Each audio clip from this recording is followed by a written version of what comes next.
Okay, class, let's continue. Okay, so this time, right of use asset. Okay, so again, NRM TPD. So as to nature, of course, yung right of use asset na yan, asset yan. Representing the lessee's right to use the underlying asset. Yan, for a period of time in exchange for consideration. Okay, so when to recognize? As noted previously, sabay sila ng lease liability at commencement date. So at commencement date, credit lease liability, debit yung right of use asset. Okay, now ito yung question. How much? So measurement. Okay, so number 30. At commencement date, that's when to recognize. A lessee shall measure the right of use asset at, okay, specified in PFRS 16, letter A. So measured at cost. Okay, so lagyan natin ng note trivia. In the old standard, okay, yung PAS 17, ang sagot dyan, delta. So dati kino-compare pa yung fair value of the asset at yung present value of the minimum lease payments. Okay, so under PFRS 16, cost. And dinefine, okay, sa standard kung ano yung cost. And that's number 31. The cost of the right of use asset shall comprise letter A. Okay, so 1, 2, 3, and 4. So yung number 1, ito yung na-discuss natin previously, yung initial measurement of the lease liability. So yun, pag set up nga ng liability, ang dinidebit, right of use asset.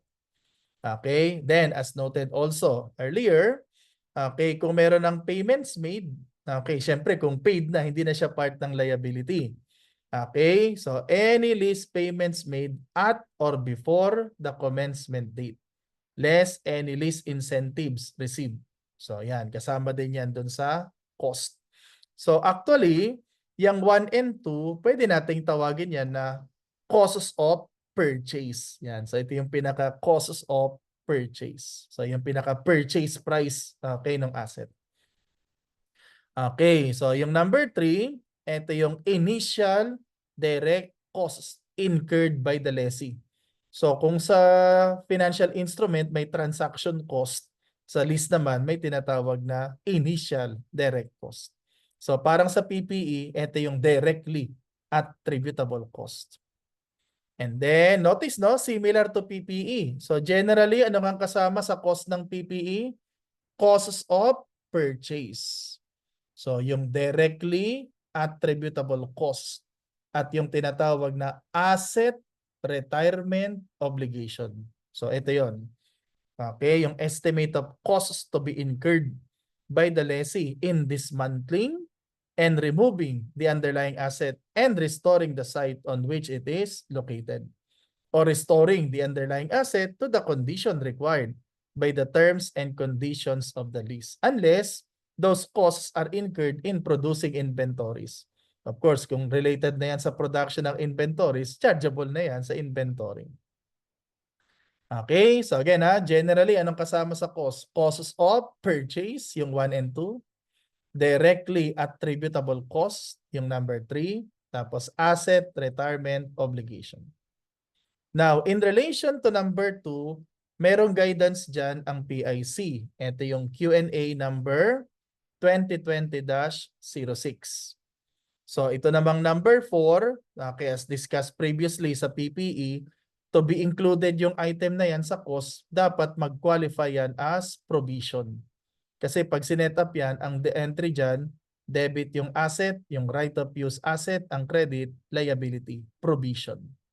Okay, kaya ang references natin dyan sa number 4, okay, yung PAS 37, ito yung provisions, contingent liabilities, and contingent assets. Yung APRIC 1, changes in decommissioning and similar liabilities. Then may guidance din ang PIC Q&A number 2019-08. So again, yung number 4, part ng cost yan pag nag-qualify yan as provision.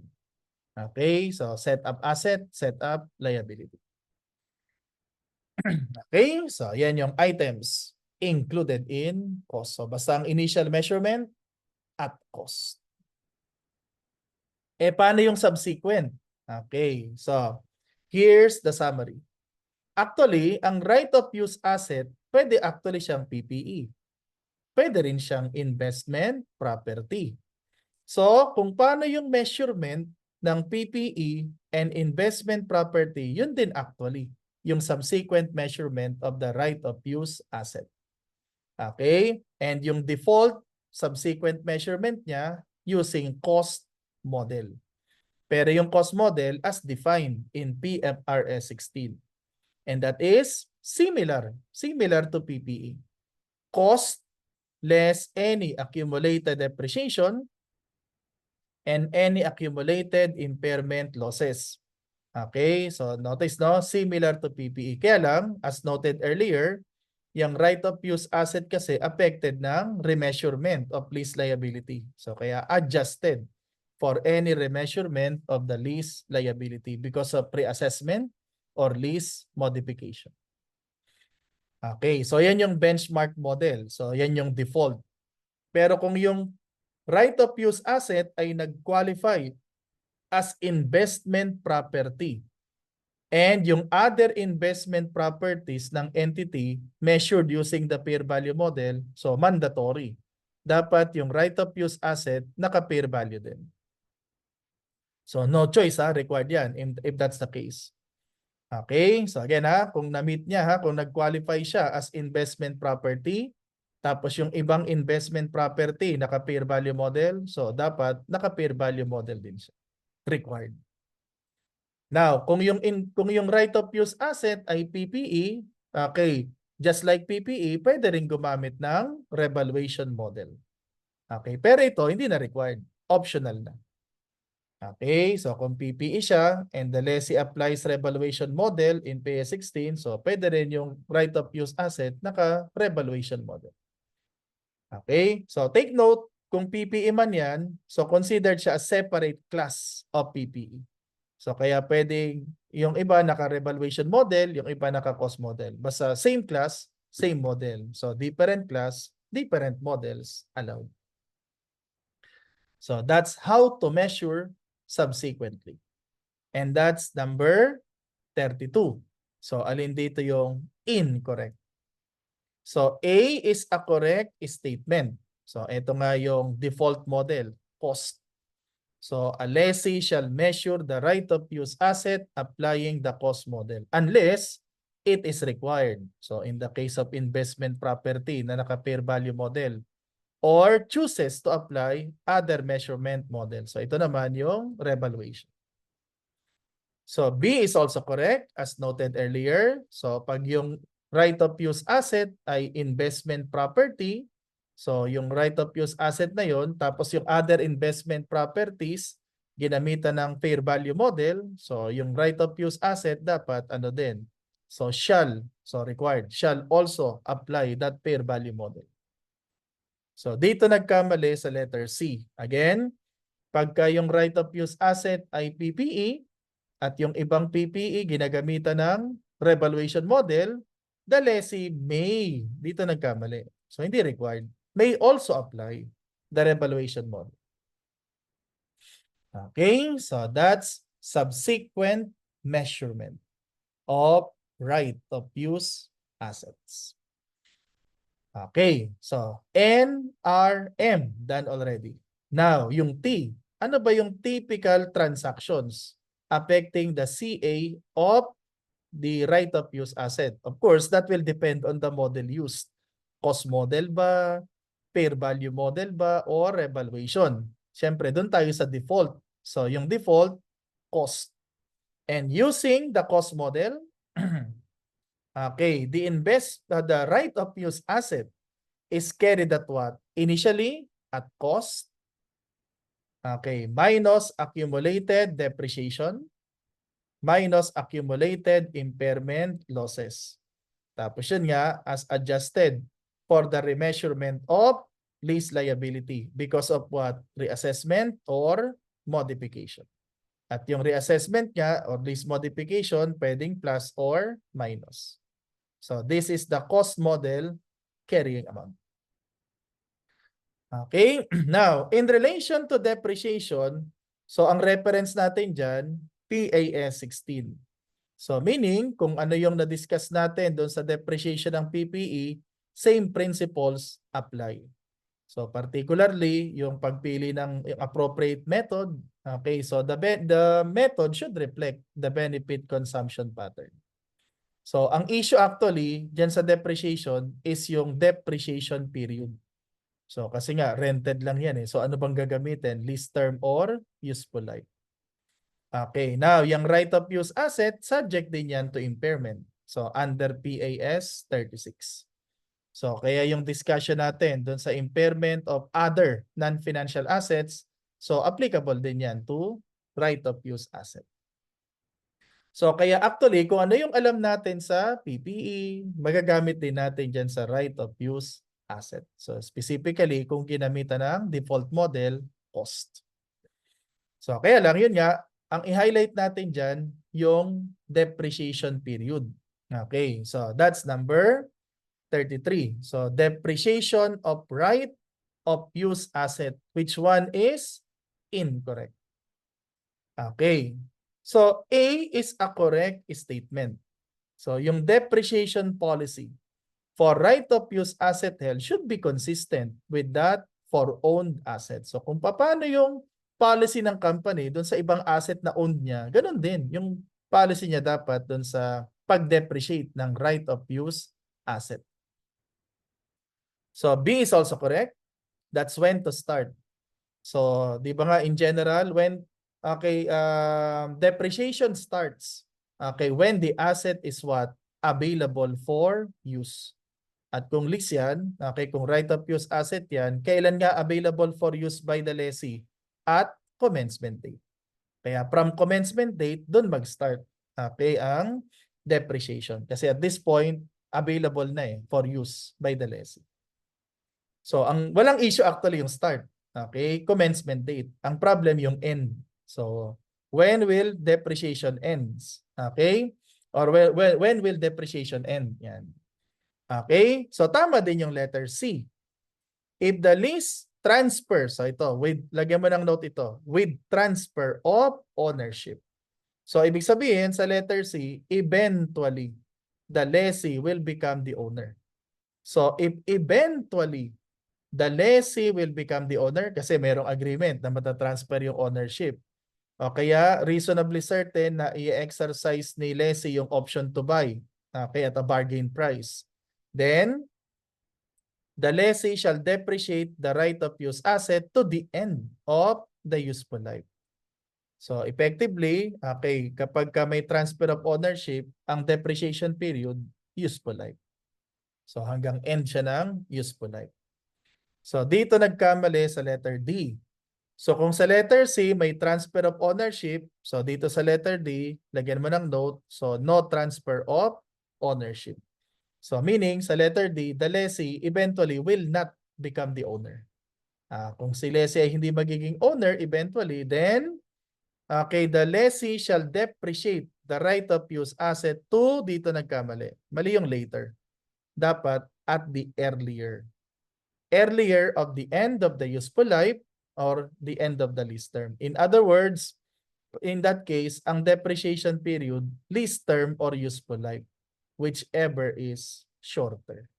So kaya yung end, earlier of the two. Okay, so 33, delta. So again, ito yung depreciation timeline. So when to start, when to stop. Depreciation begins at commencement date. Okay, and as noted earlier, ito yung date that the asset is already available for use by the lessee. So when to stop? Okay, as a simple guide, the guide question. Will the lessee obtain ownership at the end of the lease term? So eventually ba, si lessee ang magiging owner niyan? Pag ang sagot, reasonably certain, that is, kung may transfer of ownership or option to buy, okay, at a bargain price. Then since eventually the lessee will become the owner, so the end is what? Okay, end of useful life. Okay, so ang pinaka-depreciation period, useful life. So pag ang sagot sa question ay not reasonably certain, then earlier of the end of lease term and useful life. Or lease term or useful life, whichever is shorter. So that's the depreciation period. So basically, ang simple guide dyan, parang tatanungin mo eh. Okay? So parang ano eh, magiging kayo ba? Yan. Okay? So magiging kayo ba? Yan. So mapapasayo ba siya? Yan. Parang si crush lang yan. Mapapasayo ba siya? Pag ang sagot, reasonably certain, then for life. Yan. Kasi magiging sayo eh. Okay? So for life yan. Paano kung hindi? Okay, hindi siya magiging sayo. So, tandaan mo lang, enjoy mo lang habang nandyan pa. Yan. Okay, so kaya pagka reasonably certain that lessee will become the owner for life. Okay, so hanggang end ng useful life. Okay, ang depreciation period. Pero pagka hindi, okay, hindi magiging owner si lessee, then, okay, earlier of the end of lease term and useful life. Okay, so to illustrate, yan. So yan actually yung main issue dyan eh, yung depreciation period. So illustrate natin. 34, the requirement, annual depreciation. Okay, so unless he leased a machine with fair value of 165,000, ignore. Okay, so again, hindi, dati kino-compare pa yung fair value and present value of minimum lease payment. So ngayon, cost. At anong kasama sa cost? This one. Initial measurement of the lease liability. So yung present value of LP discounted at the rate implicit in the lease. So present value of LP. Okay, so initial direct cost. So incremental cost yan, directly related to the lease. So included in cost. Okay, so yung total cost, in this case, walang asset retirement obligation. So total cost. Okay, so the method, straight line, no residual value. So yan na din ang depreciable amount. So ang issue dyan, ang lease term, ang useful life, 5 years. Ang lease term, 4 only. So divide ba by 5 or divide ba by 4? Again, let's see whether the lessee will become the owner or not eventually. Okay, so ang useful life, 5 years. Ang lease term, 4. Pero after 4 years daw, the lessee can acquire the asset at how much? Near zero cost. Magkano ba yung near zero? So let's say 1 peso. Okay, a question. Is 1 peso bargain? Okay, so bargain ba yung 1 peso? Actually, ang sagot dyan, not necessarily. Kasi baka mamaya, pagdating ng exercise date, ang value pala talaga dyan, piso na lang. So, kung ang fair value ay 1 peso, mabibili ng lessee ng 1 peso, hindi bargain yan. Okay, so whether the option price is bargain or not will depend on the fair value when the option becomes exercisable. Pero dito, in-specify naman. Yan daw near zero cost ay substantially below the expected value of the asset at that date. So kaya kung ikaw nga naman si lessee, okay, mabibili mo na lang ng let's say 1 peso, mataas pa yung value niya. So malamang gagamitin mo yung option. At pag ginamit na yung option, then the lessee will become the owner. So the depreciation period, 5 years. Useful life. Since eventually, the lessee will become the owner. So 34, okay, answer, letter A. So annual depreciation. Okay, so again so using the cost model, so initially at cost, alam na natin anong kasama sa cost at ano nga yan, costs of purchase, yung initial measurement of the liability, payments made, okay, at on or before the commencement date, less any incentives, yung initial direct cost, at kung meron, yung asset retirement obligation. And by default, the subsequent measurement is cost model. At pag ginamitan nga ng cost model, consider yung depreciation and impairment. At yung other aspects nga ng depreciation, just refer to PPE. So similar na siya. So yung pag-account for impairment, just like PPE. Okay, then as noted earlier, yung remeasurement ng lease liability, adjustment din saan? Right of use asset. So kaya lang, wala na masyado tayong issue dyan sa right of use asset. So more on the liability side. Now, regarding presentation and disclosures. Okay, number 35. Which statement is incorrect regarding presentation? So A is a correct statement, similar to lease liabilities.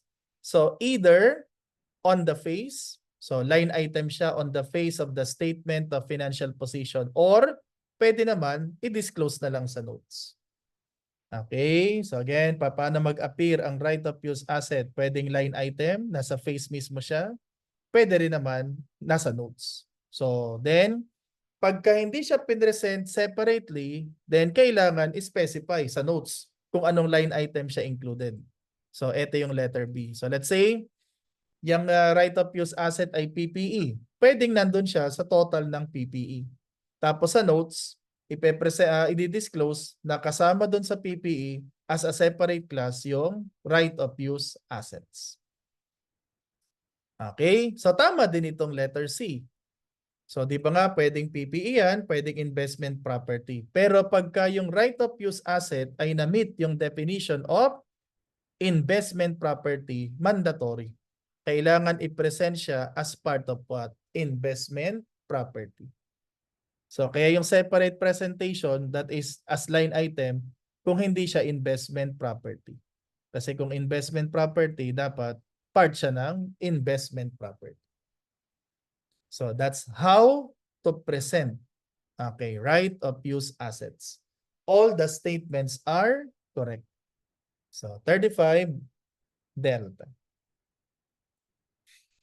Okay, so of course, yung disclosure requirements, so parang similar lang din yan sa PPE and investment property.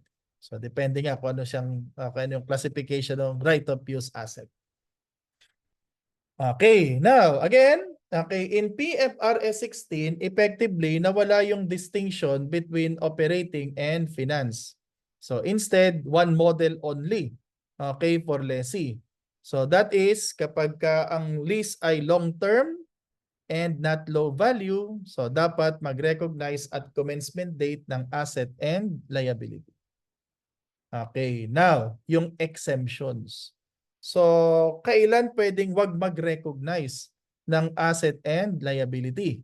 Okay, so number 36. So, by the way, before that, ito pala, para lang at least makita natin yung sample. So, ito yung sample presentation. So, kung kanina, pinresent natin yung liability side, ito naman yung right of use asset. So, notice, di ba nga si JG Summit, doon sa ating example sa liability, hindi niya pinresent separately yung lease liabilities. Pero, pinresent niya separately yung right of use assets. So, under non-current assets. Okay? So, similar to PPE and investment property. Okay. Another example natin, si Jollibee. Yan, nakapresent din as line item. And also, okay, si San Miguel. So, notice no, yung tatlo na yan. Okay, lahat sila pinresent separately, pero hindi naman required yan. So, again, pwedeng on the face. Yan, example on the face. Pwede rin naman part ng PPE, tapos sa notes nakalagay kung saan kasama yung right of use asset. Okay, so again basta yung lease long-term and not low value, so the lessee must recognize asset and liability. Now the exemptions. Okay, number 36. PFRS 16 does not require a lessee to recognize right of use assets and lease liabilities for the following leases. So yung mga exempted, yan, yung letter A. Kapag yung lease of asset ay, kapag yung asset ay low value. Also, yung letter B. Kapag ka yung term ay short term. At pag sinabing short term, 12 months or less. So pag not more than 1 year, yan, exempted yan.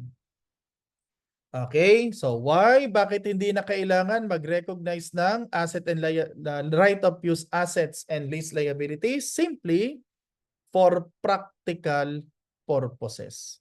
So for convenience, for practical purposes nga naman, low value lang naman yan. Short term naman yan, wag na. Okay? Except, alin dito yung hindi exception or exemption? So ang sagot dyan, letter C. Kasi pag may option to buy, not considered na yan as what? Short term. So again so kahit pa 12 months or less lang yan, hindi siya considered as short term if there is an option to buy. Okay, so again, number 36, letter C. Again yung letter D, ito yung exemptions. Low value, short term. So again, exempted na, yun nga, for practical purposes. Na walang problem no yung lease term, yung exemption as to the lease term. So pag 12 months or less or not more than 1 year yon, exempted yan. So objective yung pag-evaluate niyan. Ang problem yung low value. Subjective eh. So kasi kailan masasabi na yung asset ay low value? So naka-specify yan sa standard pag i-assess yan as if bago. Okay? So, kahit na i-rent as second hand, what if new? Can this be considered as low value? Okay, so in relation to that, number 37. Okay, so alin daw dito ang okay, not considered not considered as low value. So again i-assess yan as if new. Now, yung letter A at yung letter B, examples actually yan na pinrovide ng PFRS 16 as low value assets. So normally. So yung personal computers, yan yung mga office furniture and equipment, usually, okay, considered yan as low value. So answer, so not considered as low value, yan yung letter C. Kasi kung bago yan kung bago yung delivery vehicle, unlikely yan na okay, low value. Okay, incidentally, yun nga, ang problem, hindi na-quantify sa standard. How much is low value? So, kasi pag nilagyan mo na ng amount yan, maging rules-based na yan. Alam mo naman, ang IFRS, principles-based. Pero nung nagpa-survey, ang IASB dyan, so kinonsider nila as, okay, low value yung threshold na 5,000. So, 5,000 or less yan. Pwedeng makonsider as low value. Of course, yung 5,000 na yun, dollars, hindi pesos. Okay? So, pero yun nga, hindi talaga absolute Okay, yung amount para masabing low value yung asset. So, kaya judgment is needed. And if that's the case, kapag ka low value o kaya short term, then exempted from recognition of right of use asset and liability. Paano accounting? So, number 38. Okay, so paano nga kung exempted sa pag-recognize ng right of use asset and lease liability? So which one is incorrect? So actually, kung hindi magre-recognize ng asset liability, parang yung dati bang operating lease approach. So traditional rental approach. And that is, A is a correct statement. The lessee shall recognize the lease payments as what? Expense. So parang operating lease. How? Either on a straight line basis over the lease term or another systematic basis. So yung lease payments, anong treatment? Expense. So usually on a straight line basis unless another systematic basis is more appropriate. So kaya tama itong letter B. Ito yung another basis. Kaya lang, yung another basis na yan, mahirap din i-justify. Kaya usually, straight line na lang. Okay? So, C is also correct. Pag nagkaroon ng modification, so treated siya as what? Okay, a new lease. Ibig sabihin, okay, ano nga uli ang lease modification? Change in scope or change in what? Consideration. Tapos hindi siya part ng original terms and conditions. So pagka minodify, then as if wala na yung old, bagong lease na yan. So again so consider yan as a new lease in case magkaroon ng lease modification or nagkaroon ng change in what? Lease term. So ang incorrect, delta. Yung recognition exemptions shall be made by class of the underlying asset to which the right of use asset relates. Mali yung regardless. So depending yan on the nature of the exemption. So again, dalawa yung exemptions, no? Okay, in relation to lease term and okay, yung value. Okay, so yung lease term, objective kasi yan. Kaya required siya na i-assess or i-apply by class. Okay, so pag short-term leases, ano? So dahil nga objective, yung exemption na yan, shall be made yan by class of underlying assets. So mandatory by class. Pero yung low value kasi, so pwede siyang, kasi nga hindi siya subjective yan eh. So pwede siyang lease by lease basis. So pag short term, no choice. Okay, apply by class. Okay, of underlying assets. So pero pag low value, then can be made on lease by lease basis. Okay, so ayan na. So similar. Yung accounting, pag hindi required mag-recognize ng asset and liability, similar to operating lease. So traditional rental approach. Okay, so yan yung right of use assets, NRM, TPD. And then yung exemptions from the recognition of right of use asset and lease liability. So that's lessee accounting. Okay, now the other perspective. Okay, the lessor. So yan ang i-discuss natin in the next video. Okay?